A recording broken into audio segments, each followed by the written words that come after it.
Good afternoon.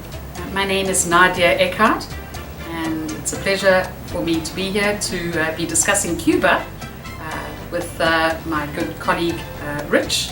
I was born and raised in South Africa. I've had the pleasure of being in the travel business for over 30 years. My first trip to Cuba was in 2002. Really looking forward to going back. Thanks, Nadia. My name is Rich Pagen. I'm originally from New York. I live in Minneapolis, and I had the pleasure of going to Cuba for the first time this past February, leading a trip there, and I'm very excited to be leading a couple more land trips. And then in March of this year, I will be, I've traveled with Nadia many times, but we're doing a ship trip to Cuba that we're going to be working together on. I'm very excited about that.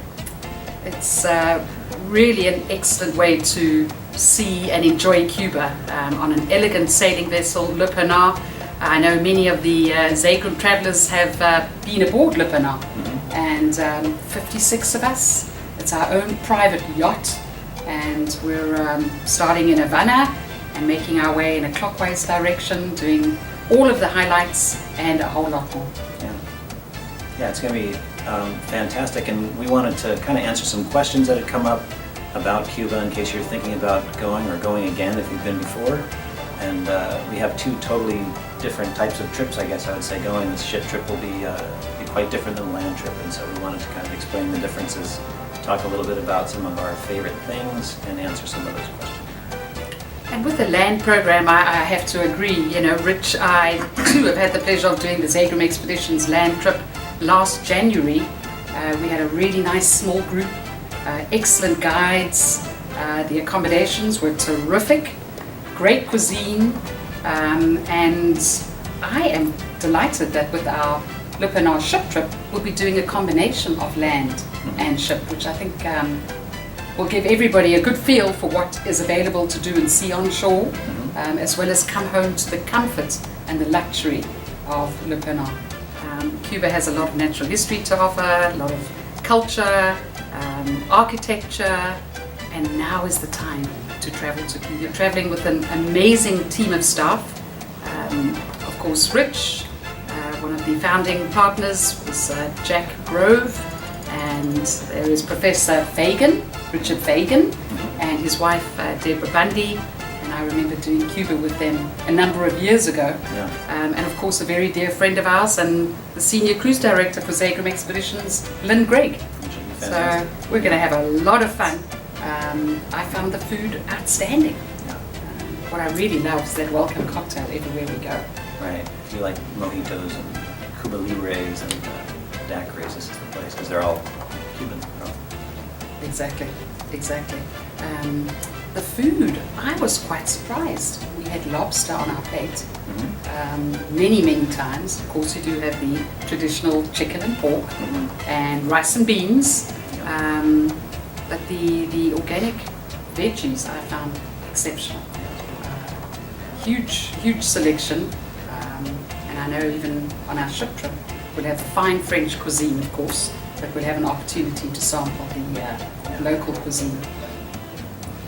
So a lot of people ask about, why is it such a good time to go to Cuba? And honestly, I kind of think there's not a bad time to go to Cuba because it's a place that's changing rapidly, and any time you go, like whether if you went 20 years ago, I'm sure it was fascinating, and if you go now, it's fascinating. But one of the things that stands out in my mind about now is, you may remember, in March 2016, Barack Obama was the first U.S. president in office to go since 1928. The Rolling Stones played there for the first time about a week later, and it's the first time they've ever been allowed to play there.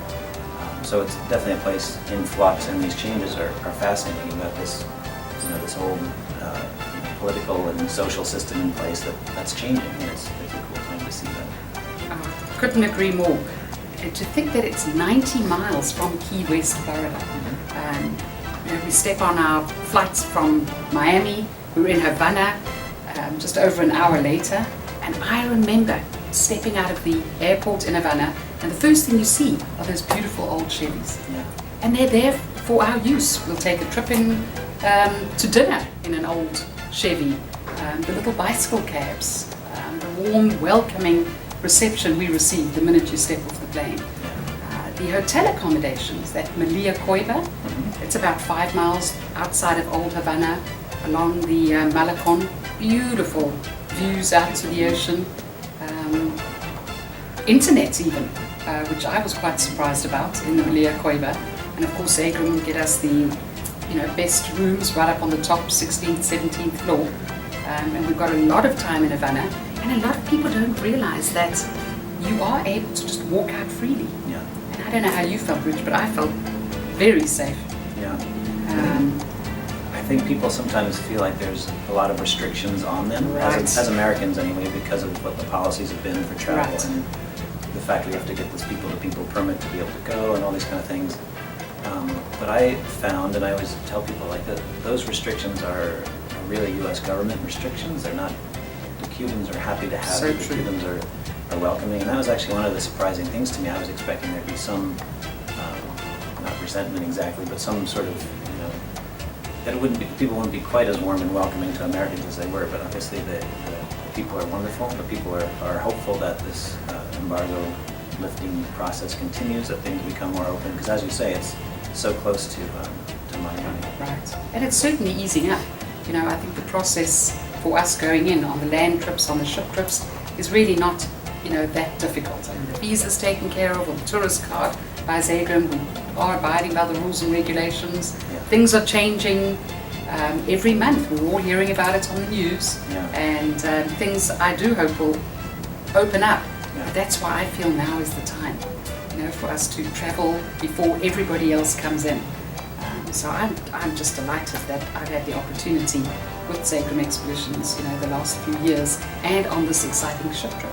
It's the first and only ship trip with this particular itinerary on Le Penant.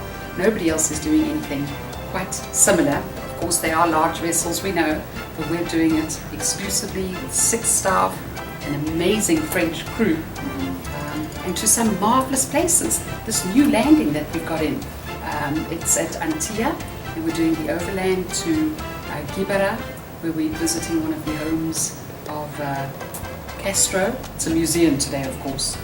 And then Kaya Saito on that beautiful big catamaran that we've chartered. And that's just for us. Yep. Nobody else is doing that, so I'm really excited about it.